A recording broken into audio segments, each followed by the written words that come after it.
remember, I will no longer be your son. I will belong to the society of Jesus. Ayun na si Richie.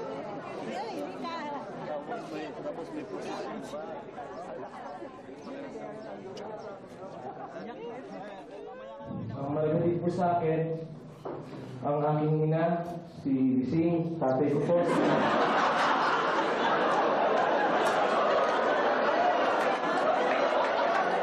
Narito rin po ang aking kuya, si Raymond, ang dalawa kong ate at kanilang mga asawa, si Jess at Chico, si Angel at si Ed. Andito rin po yung inaanak ko, si...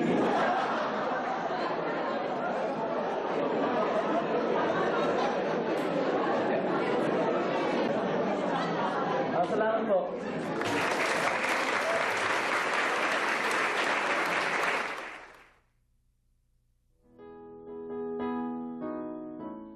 In 1995, after completing his novitiate and philosophy studies, Richie was sent to Cambodia to work as a missionary. He was assigned to Banteay Preab, which means Center of the Dove, run by the Jesuit Service, Cambodia. There at the Technical School for the Handicapped, Richie attended to the material and pastoral needs of teachers and students.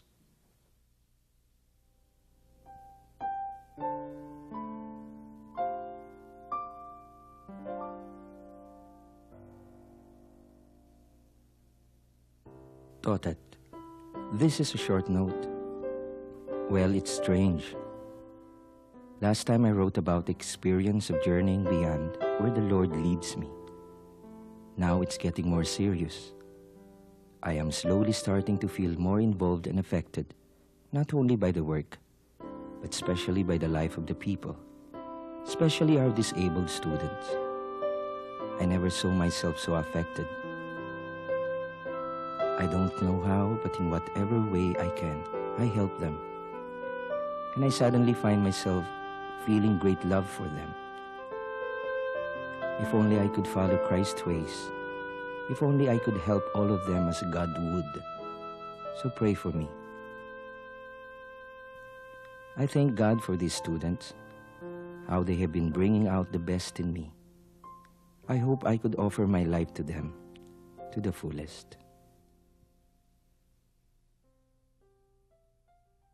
He was very fun-loving, and always ready for a song. Immediately established rapport with the Cambodian people, very friendly with the people, and he began to learn the language almost immediately.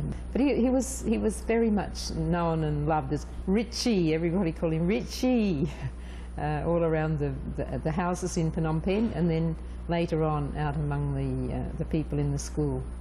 The disabled soldiers, the people who were injured by the landmines in Banteay Preab.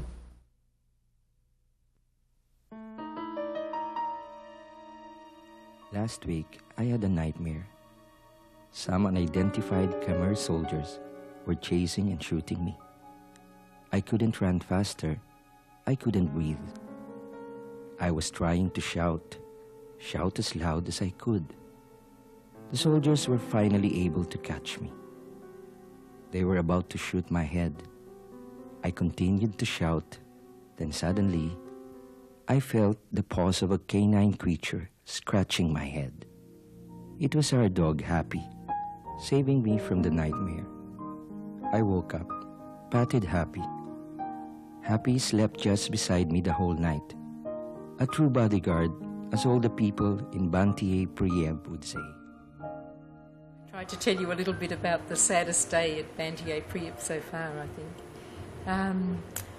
On the morning of the 17th of October, Richie and Jup, the Thai director of the school, Top Tit, the Cambodian director of the school, and two student leaders from the house of the offending student, his name was Sarom, came together to have a meeting to discuss the behaviour of Sarom. And he'd done various other things like gambling away the food money with new students. And so the directors pointed out to him that he'd had many chances and many warnings, and he'd finished 10 months of study. He'd learned enough to do a trade, and they'd give him a certificate for the trade.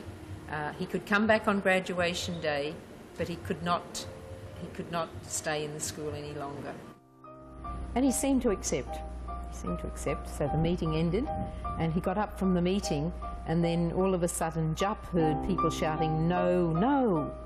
So Jup jumped up, thinking the student had a gun, and he put his hand around the gun and held the gun, held the student. And the handicapped students tried to run away. One handicapped student tried to jump out the window, but his leg was so heavy, he fell back down, and he lay underneath a couch in the room, so he saw everything that happened. And nobody knew where Richie was at that stage. And then Jup realised it was a hand grenade. The man had pulled the pin out of it already. So he thought, well, maybe I'll be killed, but I've got to take my chance now.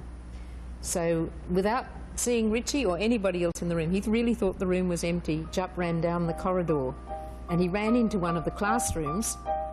And when he got in there, he realised that classroom had barred windows on it. So he thought, oh, if he comes in here after me, or he'll kill all the students. So he ran to try and get out. Before he got out of the room, the grenade had exploded. It seems that Richie got up from his chair, or from wherever he was, and once the students started to go down, a little bit down the corridor after Jup, Richie jumped behind and grabbed him from behind and held him by the arms. And the student, Sarom, said, let me go, teacher, I don't want to kill you." But it seems Richie couldn't trust him. That was how the man under the couch saw it. And he said, and Richie continued to hold on. Now, according to Sarom, the grenade then fell out of Sarom's hand, which Richie was trying to open, we think, and hit the artificial leg of the student and bounced behind the two of them and came up and hit Richie in the back of the skull. And Richie fell to the floor, still clasping the student. He fell to the floor in the corridor. If Richie hadn't held the student could have thrown the grenade into a classroom full of students who couldn't escape because there were bars on the window. He could have killed other people. He could have killed the one that Richie was calling out about. Nobody really knows.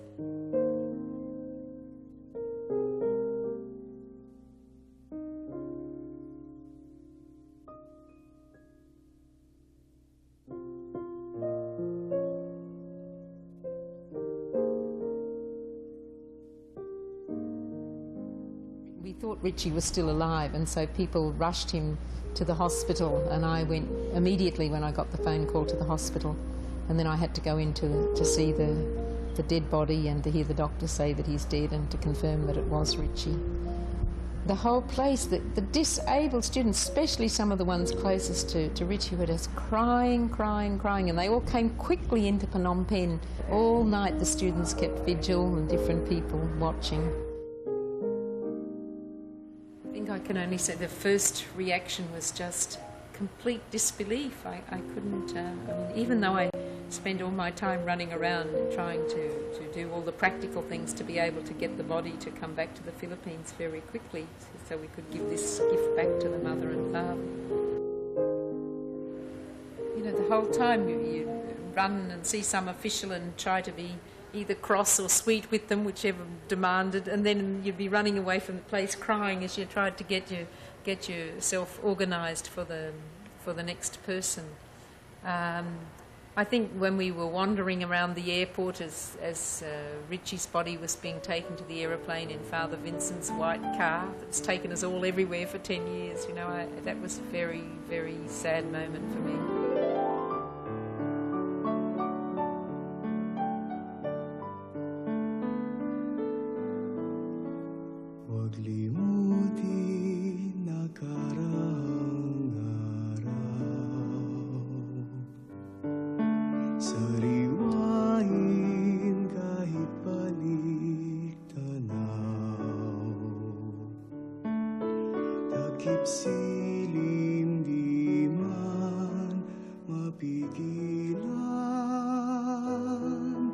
Sandali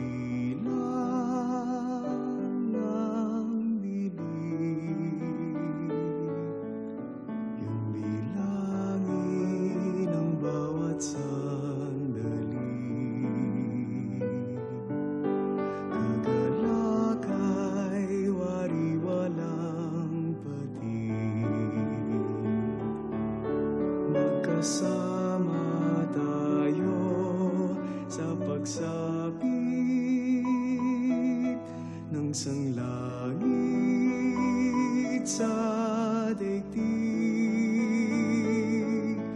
minamahal kitang tunay,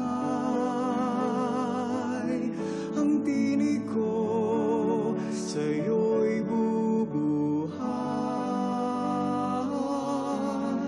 sambitin mo ang aking himig, at ako sa iyo'y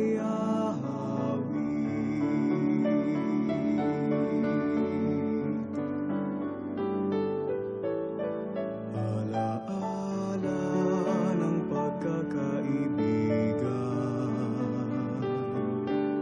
sa puso itago't ingatan, sa pagsilay ng bukas tingnan, alaala at puso'y iisa, minamahal kitang tunay,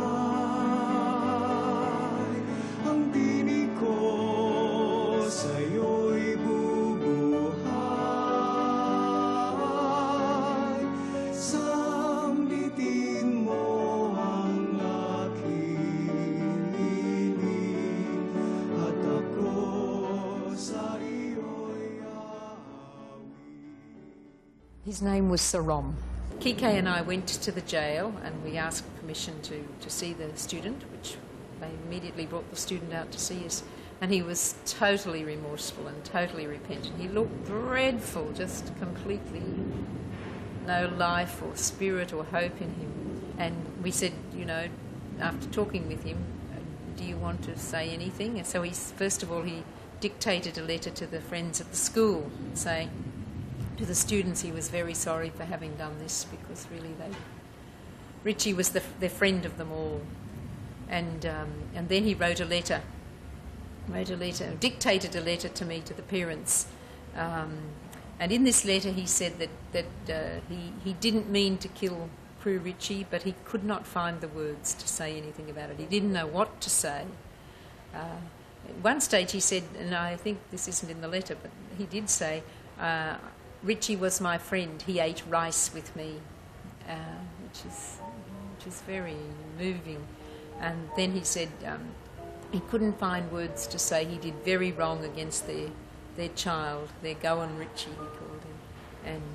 And he said, please forgive me, but I don't know the right words to say how terribly sorry I feel.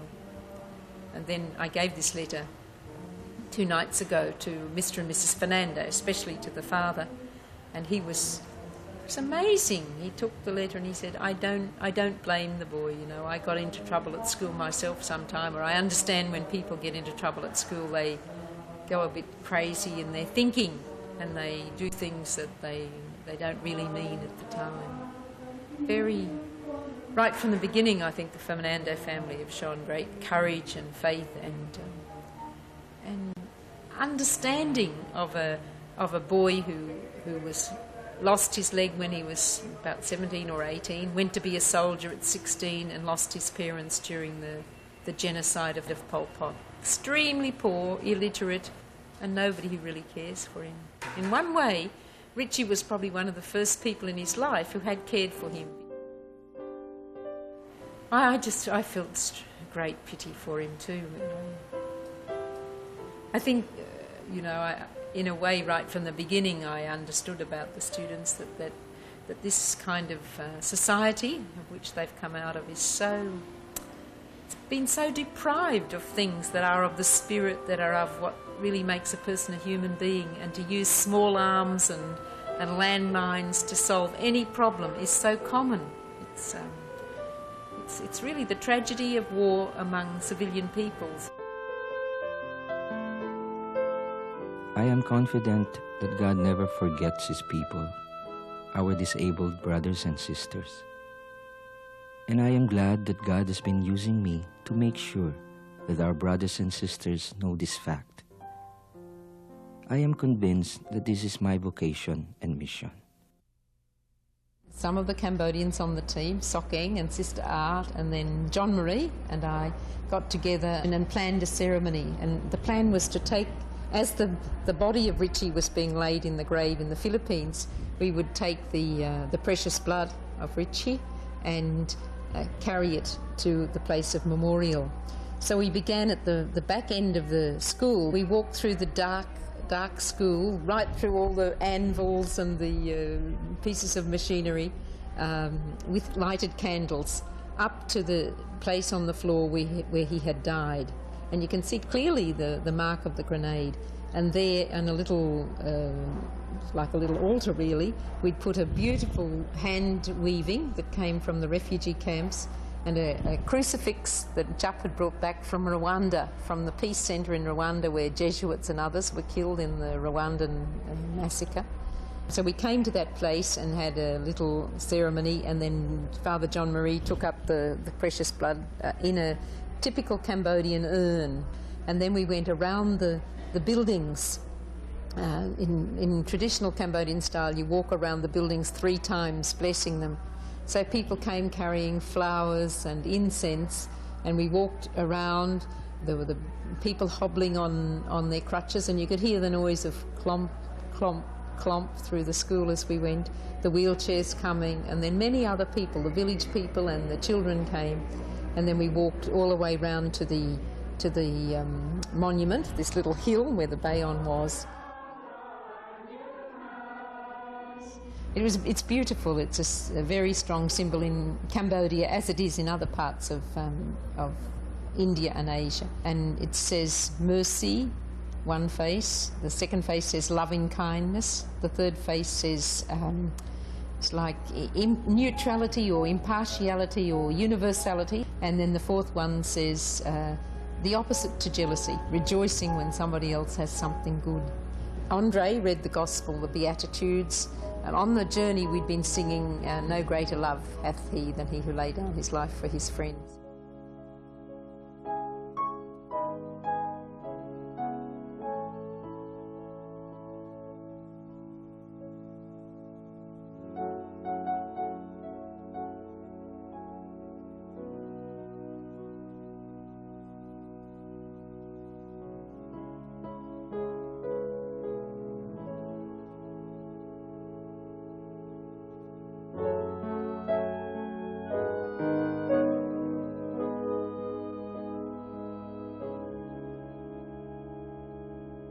I found myself all the time going back to this little memorial and putting flowers, or just walking around and thinking and praying and wondering about the future. Many of the disabled people of Cambodia, especially the ones that have been at Banteay Preab, where Richie was, emerge after incredible trauma, emerge as very resilient, courageous members of society who are trying to help, to do something, even though they're very poor, even though they've got very little for themselves. And I think this was just exemplified as they all gathered around together to build the coffins for Richie's body to come back here to Phnom Penh. War isn't just 4 years of two sides fighting one another. It's the aftermath and the consequences it has in people's lives for more than a generation. And to counteract that, you need people in society who are going to model other kinds of ways of being. And that's why it's so important in Cambodia for both Buddhism, the traditional religion, to really take root again and people learn about peace and loving kindness.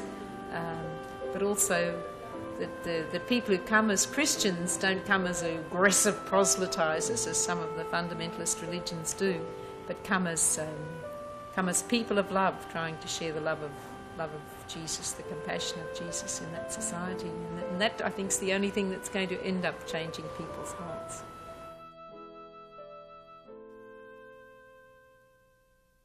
I know where my heart is.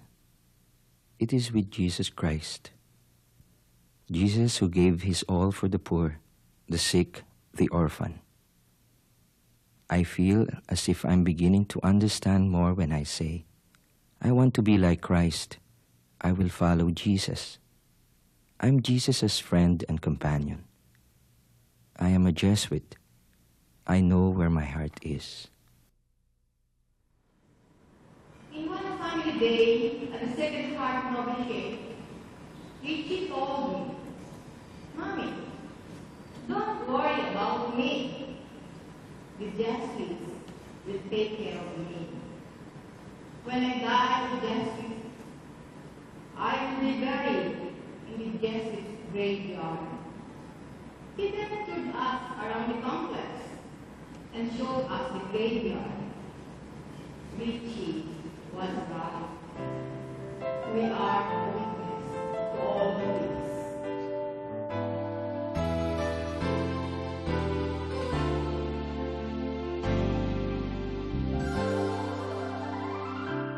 Who would have known this would be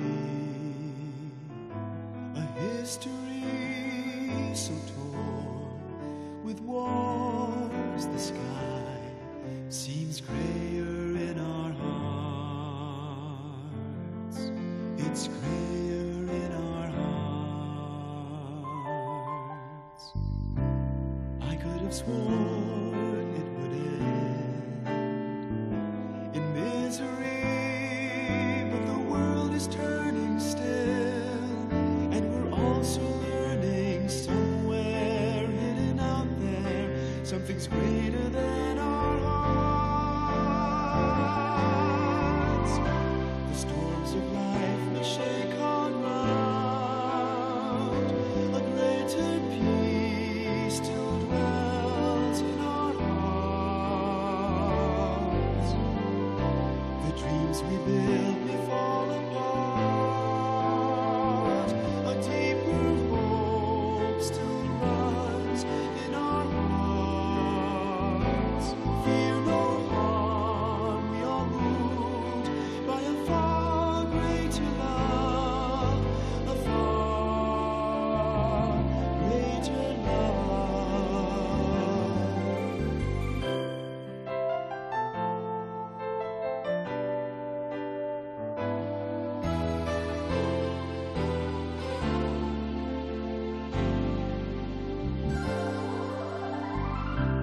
Who would have known life would be such a mystery?